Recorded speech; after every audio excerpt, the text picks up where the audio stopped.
9 ذوالحجۃ الحرام یوم عرفہ کا خاص روحانی علاج۔ 9 ذوالحجۃ الحرام یہ بڑی برکت والا دن ہے، اسے یوم عرفہ کہتے ہیں۔ اس دن اللہ پاک اپنے بندوں پر خصوصی فضل و کرم فرماتا ہے، خصوصی رحمت کی بارش فرماتا ہے، گناہ گاروں کی مغفرت فرماتا اور بے شمار لوگوں کو جہنم سے آزادی عطا فرماتا ہے۔ احادیث مبارکہ میں اس دن کی بڑی فضیلت آئی ہے۔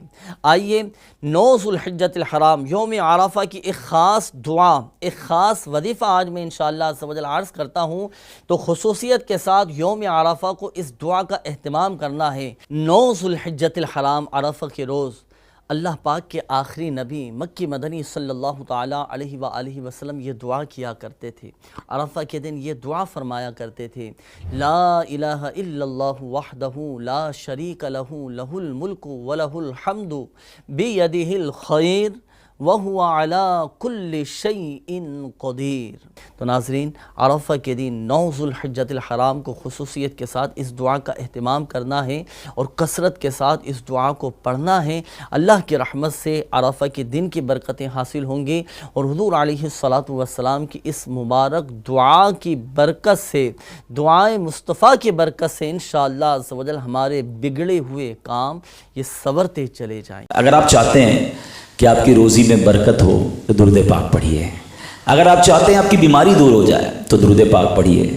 آپ چاہتے ہیں ذلت سے بچے رہیں اور عزت میں اضافہ ہو جائے، درود پاک پڑھیے۔ آپ چاہتے ہیں مشکلیں آسان ہو جائیں، برڈن ریلیز ہو جائے، پریشانی دور ہو جائے تو درود پاک پڑھیے۔ آپ چاہتے ہیں بیماریوں سے بچے رہیں تو درود پاک پڑھیے۔ آپ چاہتے ہیں مرتے وقت نبی پاک علیہ الصلوۃ والسلام کا دیدار نصیب ہو جائے تو درود پاک پڑھیے۔ بلکہ اگر آپ یہ چاہتے ہیں کہ آپ ایسے دیکھیں کہ نبی پاک اپنے مبارک ہاتھوں سے قبر میں اتار رہے ہیں تو درود پاک پڑھیے۔ آپ چاہتے ہیں قبر نور مصطفیٰ سے جگمگاتی رہے تو درود پاک پڑھیے۔ قیامت کے دن نبی پاک کے پرچم تلے جمع ہونا چاہتے ہیں اور سرکار علیہ الصلوۃ والسلام کے ہاتھوں جام کوثر پینا چاہتے ہیں تو درود پاک پڑھیے۔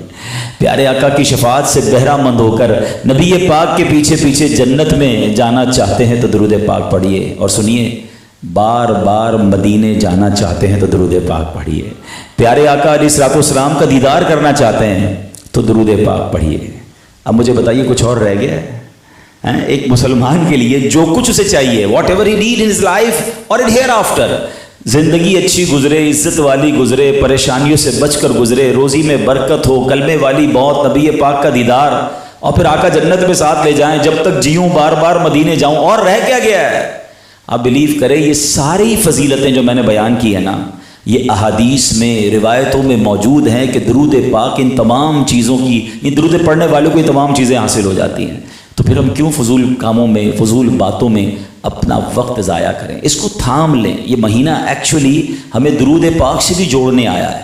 اتنی عادت بنا لو اس مہینے میں کہ اس کے بعد مہینہ تو چلا جائے، درود پاک ہماری زندگی میں شامل ہو جائے۔ جب ہی شاعر لکھتے ہیں، دکھوں نے تم کو جو گھیرا ہو تو درود پڑھو، دکھوں نے تم کو جو گھیرا ہو تو درود پڑھو، جو حاضر